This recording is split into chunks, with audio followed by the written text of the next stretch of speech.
So, good morning, sir. I'm Pilina May B. Portas, B-Site 3B. Hello and welcome to this video tutorial on how to use the Microsoft Windows Calculator.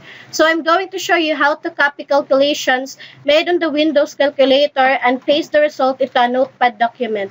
As you can see, Notepad is open on the left side of my screen, and the calculator is here on my right. For this demonstration, let's just perform a simple subtractions problem.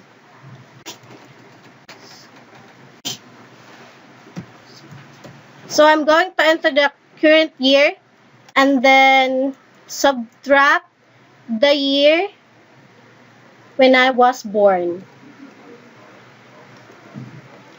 Then click the equals. Spend a few moments in disbelief that you really are this old, then just smile and accept it. With the number visible in the display, press Ctrl and C on your keyboard to copy this number.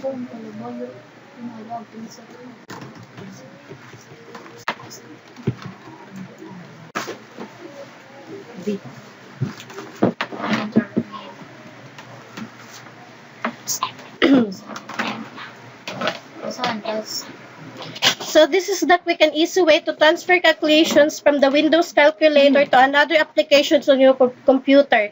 Thank you for taking the time to watch this video. Just click and subscribe.